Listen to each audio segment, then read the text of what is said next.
Good morning, students. Today we will discuss the second chapter of the technical part, data processing या processing of data कह सकते हैं इसको बच्चों। इससे पहले बच्चों ने पढ़ा था कि डाटा क्या होता है, types of data, primary data, secondary data, किस प्रकार से हम डाटा को जो है कलेक्ट करते हैं, प्राइमरी डाटा की कौन कौन सी मेथड हैं और सेकेंडरी डाटा कहाँ से जाते हैं। उसके बाद जब तक वो डाटा जाता है उसकी हम प्रोसेसिंग नहीं करते, उसकी कोई वैल्यू नहीं निकालते, तो तब तक उसकी कोई इम्पोर्टेंस नहीं होती। You learned in the previous chapter that organizing and presenting data makes them comprehensible. It facilitates data processing. A number of the statistical techniques are used to analyze the data. तो हमारे यहाँ पर बहुत सी एक सांख्यिकीय technique होती है जिसके डाटा को एनालाइज करते हैं। एनालाइज करेंगे तभी जाकर के कुछ उसका हम कंक्लूजन कर सकते हैं। In this chapter, you will learn the following statistical techniques. First is the measures of central tendency, and second is the measure of dispersion, and third is the measure of relationship. तो यहाँ पर देखिए geography में ये कहाँ काम आता है। बहुत चीज़ें होते हैं, बहुत टॉपिक होते हैं ज्योग्राफी में, जहाँ पर इसका हम यूज़ करते हैं, एनालाइज करते हैं। कोई डाटा आपने लिया उसको एनालाइज करते हैं, उसका मीन निकालते हैं, मीडियन निकालते हैं, मोड निकालते हैं, डिस्पर्सन निकालते हैं। उसका डिस्पर्सन क्या है, उसका स्टैंडर्ड डेविएशन क्या है, डेविएशन क्या है, और आपस में कोरिलेशन क्या है। While measuring of the central tendency provide the value, while measures of the central tendency provide the value that is an ideal representative of a set of the observations. जब कोई एक आइडियल वैल्यू आती है तभी जाकर के कहते हैं इस सेट का जो है रिप्रेजेंट करता है। The measures of the dispersion take into account the internal variation. एक बार हम देखते हैं कि बहुत से डाटा होता है, dispersion take into the account of internal variation होता है उसके अंदर ऑफ डाटा, बहुत से वेरिएशन पाया जाता है। Often around a major of the central tendency, the major of the relations, the measures of the relationship on the other hand provide the degree of association, degree of association between any two और more related phenomena. जब आपस में को देखते हैं भी उसके अंदर आपस में किस प्रकार से दो फिनोमिना हैं, दो तथ्य हैं, उनको आपस में कैसे एक relationship, like rainfall and incidence of the floods. अगर देखिए रेनफॉल ज़्यादा होती है तो फ्लड आने के चांसेस बहुत ज़्यादा होते हैं। और you can see the fertilisers consumption and yield of the crops. अगर हम फर्टिलाइजर्स का ज़्यादा कंजप्शन करते हैं तो जो यील्ड है, क्रॉप की यील्ड है वो ज़्यादा होगी। तो इस प्रकार से आपस में कोरिलेशन है। तो बहुत चीज़ें होती हैं, जैसे टेम्परेचर बढ़ता है, टेम्परेचर बढ़ने से जो है वो कौन कौन चीज़ों की डिमांड बढ़ती है, ठंड बढ़ती है। तो इस प्रकार से यहाँ पर इसका कोरिलेशन भी दिखाया गया है। अब सबसे पहले इसमें टॉपिक हमारा था measures of the central tendency, केंद्रीय प्रवृत्ति बोलते हैं इसको। The measurable characteristics such as rainfall, हम इन चीज़ों को देखिए रिकॉर्ड करते, रेनफॉल है, एलिवेशन ऊंचाई है किसी स्थान की, ये सारा density of the population, level of educational attainment of age group very. बहुत चीज़ें हम ज्योग्राफी में पढ़ते हैं, रेनफॉल कितनी होती है, आज कितनी हुई, इस महीने में कितनी हुई, इस प्रकार से हम रिपोर्ट करते हैं। एलिवेशन कितना है, किस डेंसिटी पॉपुलेशन किसी एरियाज की, लेवल ऑफ एजुकेशन अटेनमेंट, भाई किस एज तक जो है बच्चे किस लेवल तक की एजुकेशन लेते हैं। इस प्रकार से बहुत से डाटा हम इकट्ठे करते हैं। If you want to understand them how would be do, उनका हम क्या करें। We may perhaps require a single value, जब तक एक सिंगल वैल्यू नहीं आती। जैसे हम बात करते हैं भी हरियाणा की जो पॉपुलर डिस्ट्रिक्ट कितनी है या हमारे डिस्ट्रिक्ट की कितनी है, इंडिया की कितनी है, तो वो कैसे कैलकुलेट की जाती है, ये सारे के सारे फार्मूले में लगते हैं। We may perhaps require a single value और number that the best represent all the observation. ये तभी जो जितने भी हमने वो ऑब्जर्वेशन थी तब उसका बेस्ट दिखा सकते हैं, रिप्रेजेंट कर सकते हैं, तब एक वैल्यू होगी, नंबर होगा। The single value usually lies near the central of the distribution rather than of the either extreme। देखिए इसमें हम किस प्रकार से भी उसके नज़दीक होगी या उसके कोई भी डाटा लेते हैं, उसका एक मीन निकालते हैं। मीन का मतलब क्या होता है, एवरेज होगी। The statistical techniques used to find out the center of distribution, कोई भी एक टेक्निक अपनाते हैं, कोई भी एक सांख्यिकीय टेक्निक यूज की जाती है, फाइंड आउट द सेंटर, उसका सेंटर यानी मेन जो फोकस है, centre of distribution our effort, यानी सेंटर उसका जो डिस्ट्रीब्यूशन अगर बात करते हैं, जैसे हम बात करते हैं रेनफॉल का डिस्ट्रीब्यूशन इंडिया में कहाँ कहाँ होता है, एवरेज कितनी होती है, हरियाणा में कितनी होती है, पंजाब में कितनी होती है, किसी भी स्टेट में कितनी होती है। तो उसका एनालाइज किया जाता है, हम उसका एक डेटा रिकॉर्ड करते हैं और उस डेटा को जैसे मीन निकालते हैं डेली भी, आज कितनी रेनफॉल है, जैसे कल रेनफॉल हुई हरियाणा में, तो उसके क्या नुकसान हो सकते हैं, कितनी हुई, कहाँ पर कितनी हुई, कहीं पर ओले गिरे। The tendency is the representative figure. इस प्रकार से the number denoting the centre, जो नंबर हमारे जैसे बात करते हैं भी हमारे यहाँ पर 50 सेंटीमीटर रेनफॉल हो या 50 मिलीमीटर रेनफॉल होती है, इस प्रकार से एक नंबर आएगा। The number denoting the central tendency is the representative figure for the entire data set because it is the point about which items have a tendency two cluster. एक उसकी tendency क्या होगी, तो इतनी रेनफॉल होती है तो उसका क्या प्रभाव पड़ेगा, क्या टेंडेंसी है। भाई अगर सपोज करो हरियाणा में रेनफॉल अगर हम बात करते हैं, हमारा जो रेन सीजन आता है बहुत ज़्यादा हो जाती है, तो उसकी टेंडेंसी क्या रहेगी, कम होती है कई बार, उससे क्या होगा। यानी इसका जो पढ़ने का फ़ायदा है, अभी मीन निकालते हैं किसी भी, उसका मीन निकालते हैं, मोड निकालते हैं, मीडियन निकालते हैं, तो उसका कहाँ इफेक्ट करता हो, उसकी टेंडेंसी कहाँ होगी। तो measure of the central tendency are also known as the statistical averages. जो भी हम बात करते हैं स्टैटिस्टिकल एवरेज की बात करते हैं, सांख्यिकी कि एवरेज टेम्परेचर कितना रहा, मीन टेम्परेचर कितना रहा, इस प्रकार से। There are a number of measure of central tendency such as mean, median and mode. ये बच्चा आपने पढ़ा हुआ 10th क्लास में, इकोनॉमिक्स में पढ़ते होंगे आप इन चीज़ों को निकालने के लिए, तो ये कोई ज़्यादा मुश्किल चीज़ें नहीं, इसका सिर्फ आपको फॉर्मूला आना चाहिए, सिंपल सी इसमें कैलकुलेशन होती है, कोई ज़्यादा मुश्किल नहीं है।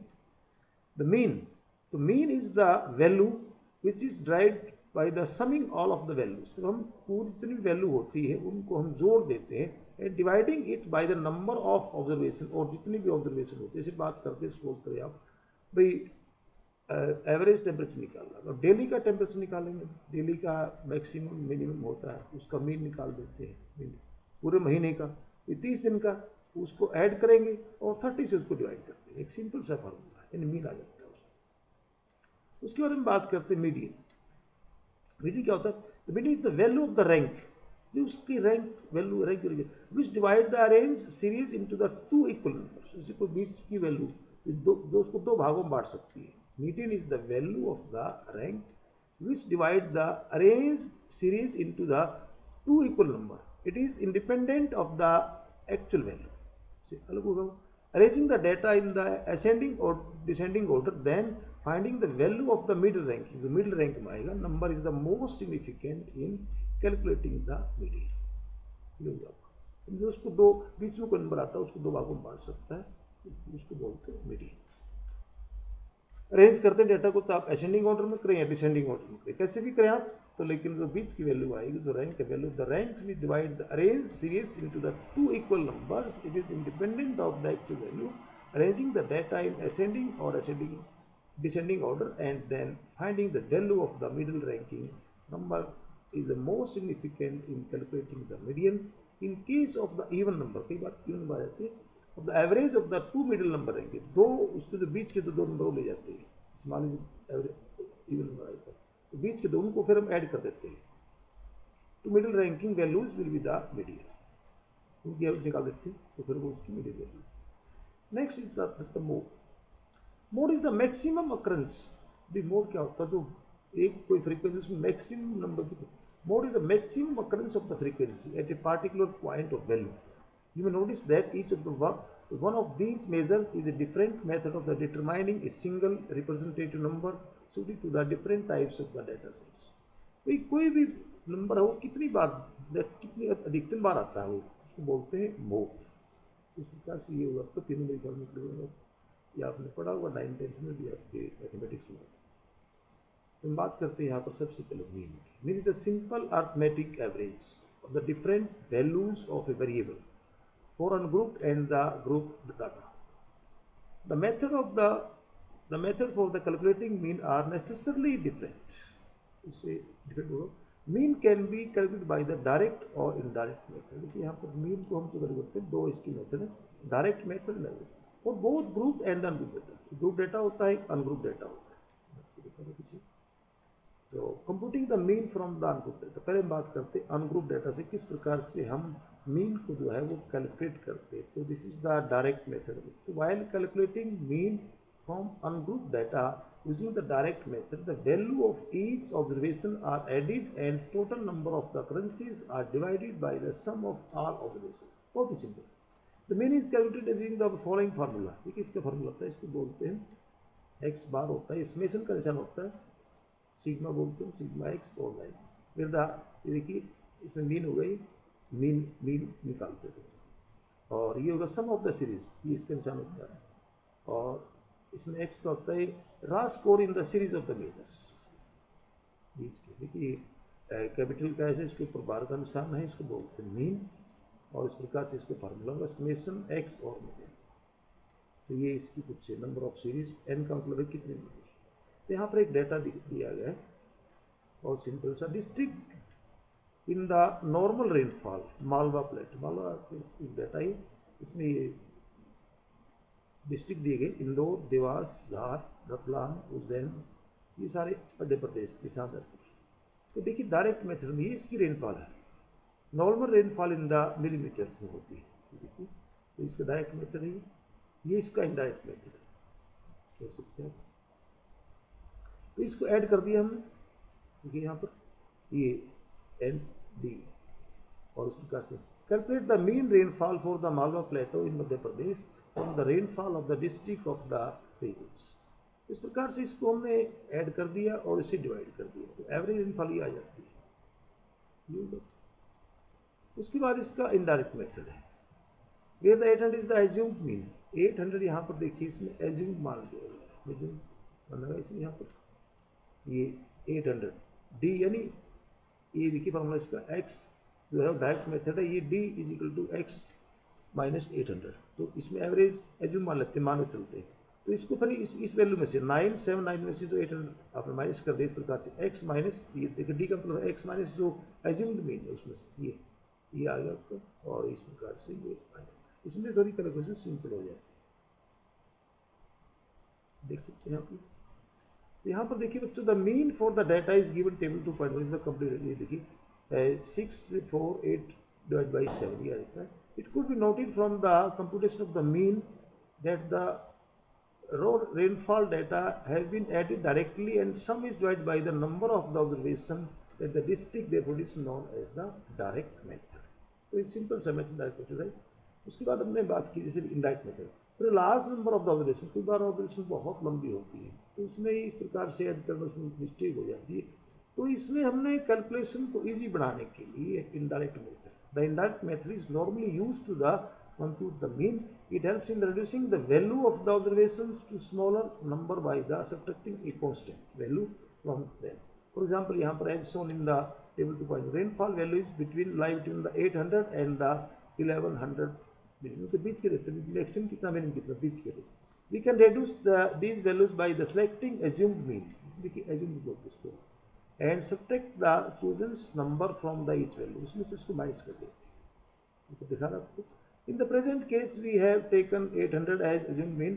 Such an operation is known as the coding. So coding there. The mean is then the worked out from these reduced numbers, column 3 of the table. ये किसमें दिया गया आपको, column 3 में ये दिया गया, ये देख सकते हैं आपको column 3 1 2 3 इस प्रकार से इसको किया गया. बहुत ही सिंपल मेथड है ये. The following formula is used. इसमें देखिए यहाँ पर ये मीन हो गया, ये ए का मतलब है यहाँ पर अज्यूम्ड, यानी ए का मतलब स्ट्रिक्ट कांस्टेंट रहेगा, ये कांस्टेंट रहेगा 800 मान लिया. उसके बाद है summation D, sum of the coded scores, उसका तो कोड स्कोर कितना हो उसमें, and number of the individual observation in the series. Mean for the data is shown in the table 2.1 be computed as the indirect method. देखिए यहाँ पर इसमें क्या होगा, ये आ जाता है हमारा, ये 800 था एज्यूम मीन मान लिया प्लस में इसको, और इसके बाद इसमें इसको प्लस करके, और फिर ये देख सकते हैं यहाँ पे ये वही वैल्यू वही आएगी, सेम वैल्यू में कोई डिफरेंस नहीं रहेगा. यानी इसको इसे डिवाइड करेंगे और ये आ जाएगा आपका 1 to 6, जैसे यहाँ पर ये आया, देखिए ध्यान से देख सकते हैं बच्चों, इसमें ये चीज़ आएगी, ये आ गया आपको, ये इसको हमने कैलकुलेट किया. इससे क्या होता है, इस मेथड से अगर हम बात करते हैं तो अज्यूम जो मीन है मान लिया, उससे इस प्रकार से डी निकल आता है.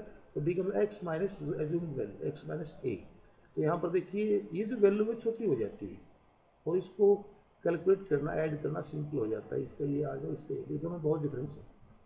है तो ये फार्मूला ही, लेकिन यहाँ पर जो है इसके बाद जो 800 आपने माना था उसमें ये इस वैल्यू को ऐड कर देते हैं, ये फार्मूला, ये देखिए इसमें फार्मूला ए प्लस, जैसे दिखा रखते हैं ए प्लस जी मैक्सिमम दीजिए, ये इस तरह से ये फार्मूला बनता है। तो ये था आपका इनडायरेक्ट मेथड, ये थोड़ा सा इजी मेथड है, तो इसमें कोई ज़्यादा मुश्किल नहीं। Computing the mean from the group data, हम बात करते हैं ग्रुप डेटा की, ये था आपका अनग्रुप डेटा। अब ग्रुप डेटा की बात करते हैं, the mean is also compute for the group data using the either direct और द इनडायरेक्ट मेथड। अब इसमें भी 2-3 method, when score are grouped into a frequency distribution, the individual values lose their identity. Okay, when score are grouped into a frequency distribution, the individual values lose their entities. These values are represented by the midpoint of the class. इसमें यहाँ पर देखिए interval in which they are located, इसमें कोई interval होता है तो located, देखिए इसमें ये आपका वेज दिया गया, इसके अंदर ये इस तरह से दिया गया। While computing the mean from the group data using the direct method, the midpoint of each class interval is multiplied with the corresponding frequency. देखिए यहाँ पर जो midpoint है, midpoint of each class interval is multiplied by with the corresponding frequency f. All values of the fx, ठीक है जी, f से करेंगे fx हो जाता है, x are the midpoint are added to obtain the summation fx, that is the finally divided by the number of the observation, that is n हो गया यहाँ पर। Hence mean is calculated using the formula, देखिए इसमें formula, ये mean होगा आपका बच्चों, मीन होगा, उसके बाद समेशन सारा ये एफ एक्स फ्रीक्वेंसी होगी और एक्स मिड वैल्यू, यहाँ पर देखते हैं फ्रीक्वेंसी और एक्स का mid point of the class interval, जो उसका मिड पॉइंट है क्लास इंटरवल का जो मिड पॉइंट है, और एन वही रहेगा आपका number of the observation, it may be defined as the summation. तो यहाँ पर इसमें एक एग्जाम्पल दिया गया, बहुत ही सिंपल सा एग्जाम्पल दिया गया, देख सकते हैं इसमें wage rate of the factory numbers. देखिए यहाँ पर जो क्लासेस बात करते हैं, किसको कितना वेजेस मिलता है इस श्रेणी में आता है 50 to 70 क्लास इंटरवल, उसमें क्या कितना यहाँ पर क्लास इंटरवल कहा जाता है 20। अब कितने वर्कर को मिलता है, 10 को मिलता है, ये 20 को ही मिलता है, 25 को ही मिलता है, 35 को जो है इसके बीच का मिलता है, 13750 मिलता है। तो इसको आपने मीन निकालना भी, एवरेज जो मीन किस प्रकार से मिलेगा। तो यहाँ पर देखिए इसमें क्लासेज दी गई है, क्लासेज मतलब ये जो डाटा आपका यहाँ पर, अब ये इसका मिड वैल्यू पॉइंट है, मिड यानी 2 ऊपर 2 नीचे रहेगा, देख सकते हैं इसमें 20 में आ जाता है, फ्रीक्वेंसी 10 20 और ये इस प्रकार से 25, ये इसका 25 आ जाता है दोनों, यानी ये इसकी क्लासेज है और ये इसकी फ्रीक्वेंसीज है। फिर आप जिसको बोल्ड किया गया बच्चों देख सकते हैं आप इसमें। उसके बाद फिर देख सकते हैं कि मिड पॉइंट एक्स, इस मिड पॉइंट को एक्स माना गया, देख सकते हैं 60 है, 80 है, 100 है, 120 है, और उसके बाद फिर आपने इसको मल्टीप्लाई किया, इसका मिड पॉइंट देख सकते हैं आप भी 50 70 का 60 होगा, 70 इसका 80 होगा और इसका 100 होगा, ये इसका मिड पॉइंट है, ये फ्रीक्वेंसी है बच्चों, ये इसका मिड पॉइंट है। अब देखिए ये फ्रीक्वेंसी है, ये एक्स, दोनों को मल्टीप्लाई कर दिया हमने, एफ एक्स आ जाता है 600 1600, और इस प्रकार से इसको मल्टीप्लाई करेंगे सारा ये आ जाता है। उसके बाद देखिए यहाँ पर शुरू होता है इसका फिर वही formula B D is equal to X minus, ये देखिए इसमें से मिड पॉइंट वैल्यू, इसकी मिड वैल्यू डी आएगा ये, तो यहाँ पर देखिए एव इसमें 40 कैसे आएगा ये देख सकते हैं बच्चों आप, यानी D is equal to X minus 100 इसमें से कर दिया आपने, यानी ये जो डी है देख सकते हैं आप, ये इसमें से -40 आएगा, ये -20 आएगा, यहाँ पर ये आएगा इसी प्रकार से, तो डी आएगा हमारा, डी होगा। पहले हमने निकाला एफ हमारे पास था, क्लासेस हमारे पास थी, मिड पॉइंट वैल्यू निकाल दी इसकी, उसके बाद फिर एफ एक्स निकाला, दोनों को मल्टीप्लाई कर दिया, उसके बाद डी निकाल दिया, इस प्रकार से ये होगी। अब इसमें एफ और डी को मल्टीप्लाई कर दिया हम, एफ और डी को जो है मल्टीप्लाई कर दिया, तो यहाँ पर -400 आ गया, और उसके बाद ये -400 और ये 0 आएगा, इस प्रकार से माइनस करेंगे इसमें, और इस प्रकार से 700 और ये 360।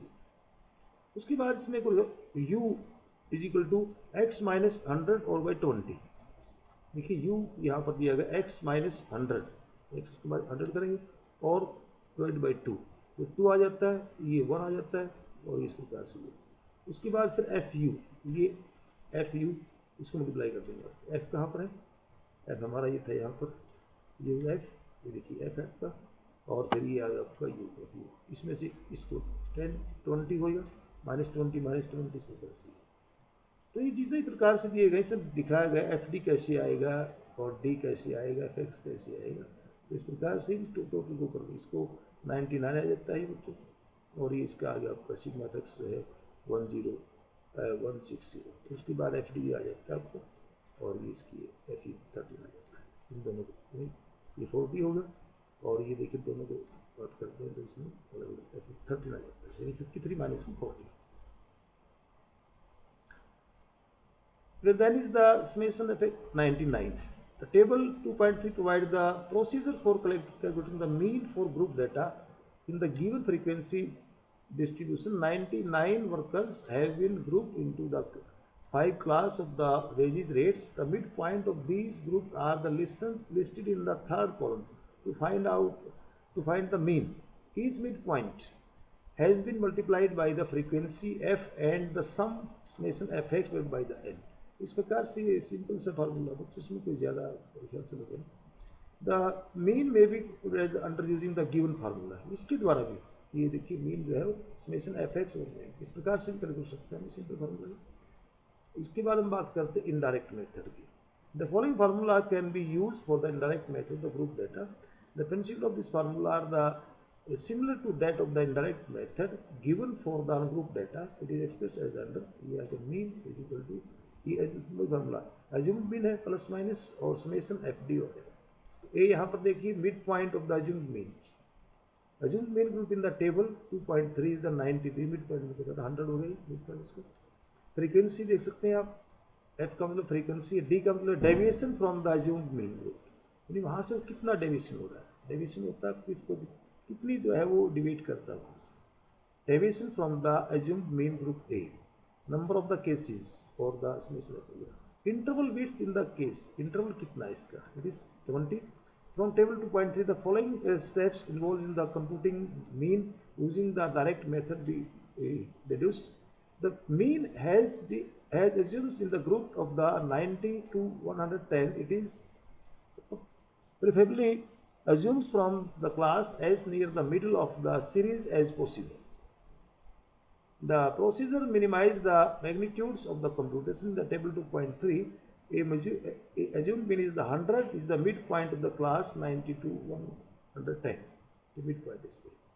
The fifth column U दिया गया, उसके अंदर आपको listed the deviation of the midpoint each class from the midpoint of assumed mean group 90 to 110. The sixth column shows the multiplied value of the each f by its the corresponding d to give the fd. Then positive and negative values of the fd are added separately and their absolute difference is found in the summation fd. Note that the sign attached to the summation fd is replaced in the formula following the a where the plus minus is given. The mean using the indirect method is a computation. इसके बाद देख सकते हैं, देखिए ये यहाँ पर देखिए वही आपका ये 100 माना था, उसके बाद समेशन 260 आ जाता है इसका यहाँ पर, और जो 99 है। जैसे हमने सिंपल पर लिखा था उसमें एज्यूम भी निकाला, ये थोड़ा सा सिंगल चेंज है, कोई ज़्यादा चेंज नहीं इसके। इसमें जो कैलकुलेशन है वो इजी हो जाती है, गलती नहीं होती। The indirect mean method will work for the both equal and unequal classes. ये तो बच्चा आपका मीन मेरे ख्याल से समझ में आया हुआ आपको, इसमें मेथड है आपने पढ़ा हुआ, आपने 9th 10th में पढ़ा होगा, मैथमेटिक्स में इकोनॉमिक्स में पढ़ते हैं आप, तो इसको ध्यान से रखना। इसमें कौन कौन से ये चीज़ें, इसका फार्मूला जैसे हमारे पास भी एफ आ गया, उसके बाद ये एक्स मिड पॉइंट आ गया, एफ एक्स आ गया, डी ये इसका D equal to X minus A assumed mean, और F D U equal to X minus 100 by 20, और एफ यू आ गया, फिर ये दोनों को से मल्टीप्लाई कर दिया। तो इस प्रकार से देख सकते हैं आप। तो इसमें कोई ज़्यादा मेरे ख्याल से तो मुश्किल नहीं है, कैलकुलेशन सिंपल सा कोई भी। इसमें आपको प्रैक्टिकल में एक हम क्वेश्चन देते हैं, जैसे मीन निकालना होता है या मोड निकालना, मीडियन, कोई ज़्यादा मुश्किल नहीं होता है। फिर भी कोई डाउट हो तो दोबारा इसको एक बार रिवाइज कर लिया।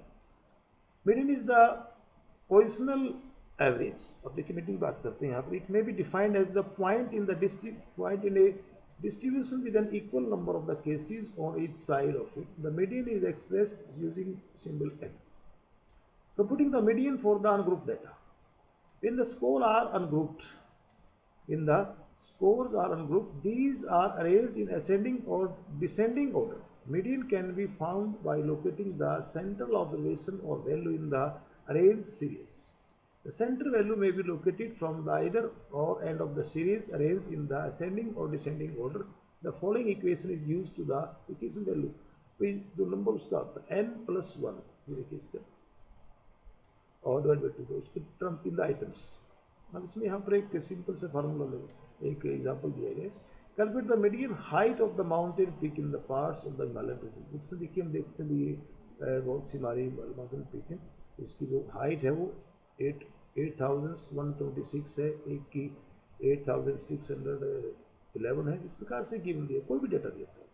अब इसको हम किस प्रकार से median may be the calculate in the following steps. Arrange the given data in ascending, फिर इसको अरेंज करेंगे आप असेंडिंग ऑर्डर में, descending order.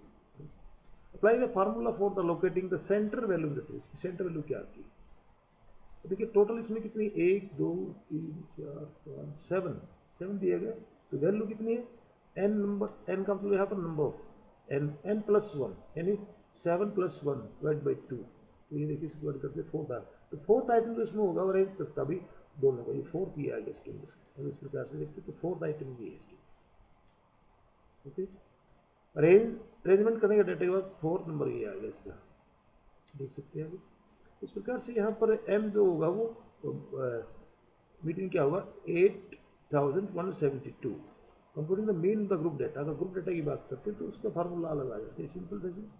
In the score group we have to find the value of the point where an individual's observation is centrally located in the groups. It can be computed using the formula. इसमें देखिए अलग होता है, m = ये दिएगा इसमें, और इस formula का जो है वो नीचे दिया गया इसके में.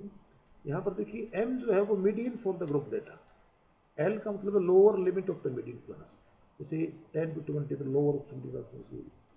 यहाँ पर i का मतलब इंटरवल, f का मतलब frequency of the median classes, और n का मतलब total number of the frequencies और नंबर ऑफ द ऑब्जर्वेशन.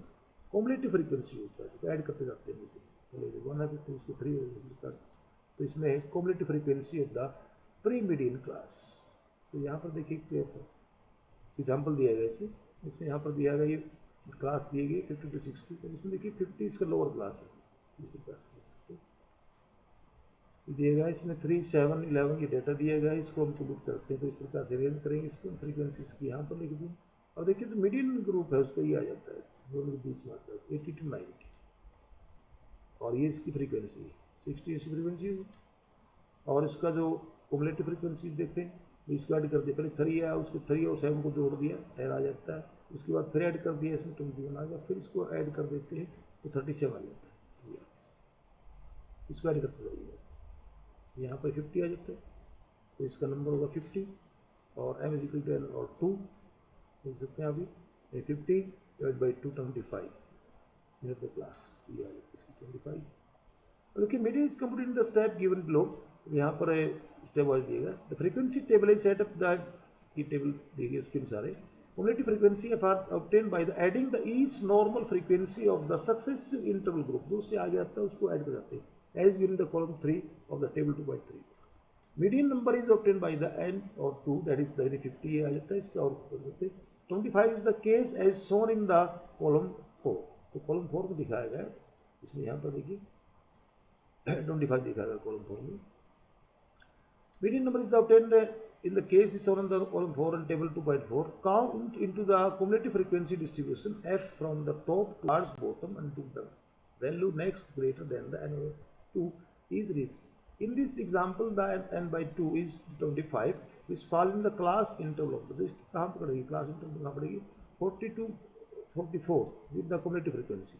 अब देखिए यहाँ पर जो इसकी cumulative frequency आती है, अब यहाँ पर पड़ेगी ये, इसमें इसकी वैल्यू जो आती है वो यहाँ पर पड़ेगी 25 with median class with the cumulative frequency of the 30, इसकी 37 है. Thus the cumulative frequency of the pre-median class is the 21 and actual frequency of the median class is the 16. इसकी actual frequency 16 थी. The median is then computed by the substituting all the values determined in the step 4 in the following equation. अब आगे scheme जाती है उसके द्वारा जैसे formula लगा पूरा इसमें। यहाँ पर देखिए 80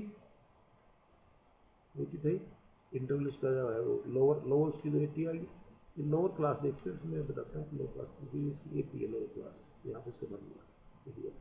उसके बाद इंटरवल देख सकते हैं आप, ये एफ और एम माइनस सी देख सकते हैं इसमें। इंटरवल इसका 10 है, फ्रीक्वेंसी इसकी जो है ये है, और जो उसका मोड आता माइनस सी 25, और यहाँ पर सी का मतलब है देखिए यहाँ पर जो 21 आया था 21,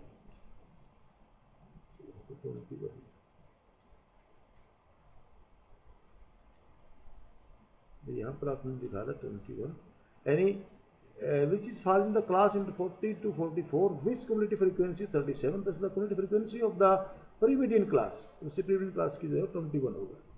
सी का यहाँ पर actual frequency of the median class is 16, actual तो इसकी 16 है, इस प्रकार से इसका है 21 देख सकते हैं आप, यानी 25 माइनस 21 हो गई।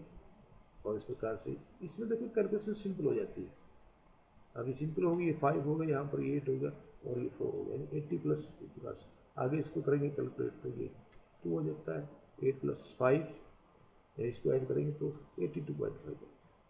तो बहुत ही सिंपल सा फार्मूला है इसमें, सर कि थोड़ा लंबा हो जाता है लेकिन इसमें जो कैलकुलेशन है वो इजी हो जाती है, देख सकते हैं आप इसमें जो कैलकुलेशन बताएगी वो थोड़ा इजी हो जाती है। ये इस फार्मूला ध्यान रखिए आप इसको, ये इसकी मीडियम यूनियन, उसके बाद इसकी फ्रीक्वेंसी है ये एफ आ जाता है, उसके बाद फिर ये फ्रीक्वेंसी आती है, कैलकुलेशन मीडियम क्लास, ये मीडियम क्लास की है 25, ठीक है, और 25 लाई करता है इसके बीच में।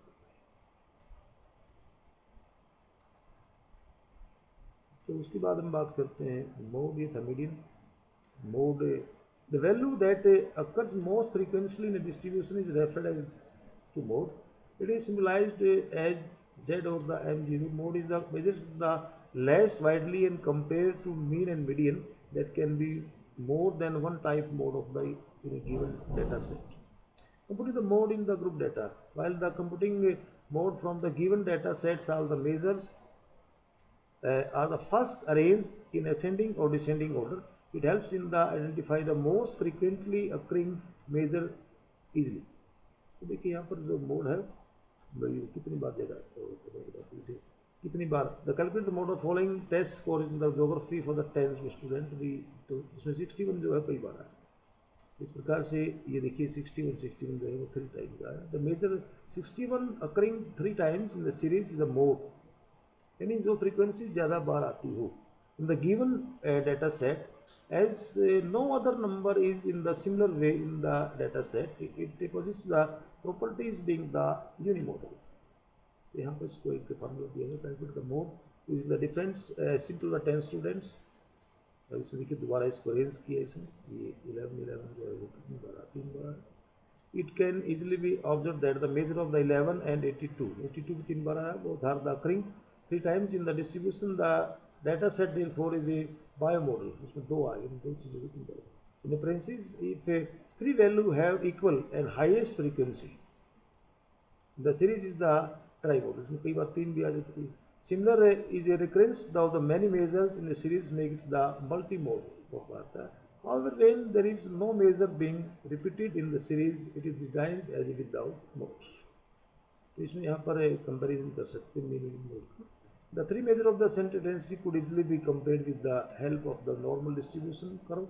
The normal curve refers to the frequency distribution in each the graph of the scores, often called a bell-shaped curve. Many human traits as such as intelligence, the personality scores and student achievements have normal distribution to bell-shaped curve. The looks the way it does as it is symmetrical. In other words, most of the observation line and around the middle value. As one approaches the extreme values, the number of the observations reduces in a symmetrical manner. A normal curve can have high or low data variabilities. An example of the normal distribution curve इस प्रकार से देख सकते हैं, इसमें mean median mode का देख सकते हैं आप, इसमें स्कोर कितना था, यहाँ पर फ्रीक्वेंसी दी इसके लिए और नीचे स्कोर दिया गया है, इस प्रकार से चलता है। 50 उसके बाद फिर ये 100 हो जाता है, उसके बाद फिर जो है मोड आ जाता है इसमें। Normal distribution has Important characteristics: the mean, median, and mode are the same score. A score of the 100 in the figure 2.3, because a normal distribution is symmetrical. The score with the highest frequency occurs in the middle of the distribution, and exactly half of the scores occur above the middle and half of the scores occur below. Most of the scores occur around the middle of the distribution or the mean. Very high and very low score do not occur frequently and therefore consider the rares. देख सकते हैं आप इसमें कितना ज़्यादा होता है. The data are the skewed at the distorted in the sum with the mean, median and mode will not reconcile the effect, and skewed data needs to be the considered. इस प्रकार से देख सकते हैं इसमें कई बार डाटा ठीक होता है, मोड आता है मीडियम, ये पॉजिटिव स्क्यू, कई बार नेगेटिव हो जाता है इसके अंदर, ये नेगेटिव देखिए, तो इस प्रकार से गया पूरी प्रकार से ऐसे आता है. कई बार ये नेगेटिव स्क्यू उल्टा आएगा, बिल्कुल ये स्क्यू उल्टा है.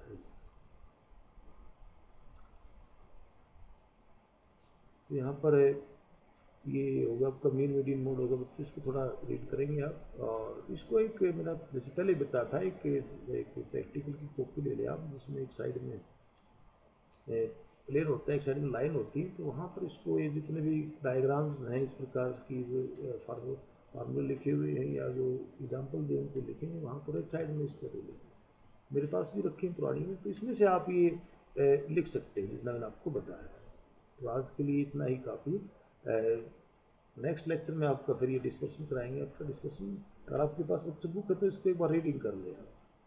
इसमें थोड़ा सा कैलकुलेशन जो होती है कोई ज़्यादा मुश्किल नहीं है. तो I think it's okay. Thank you very much.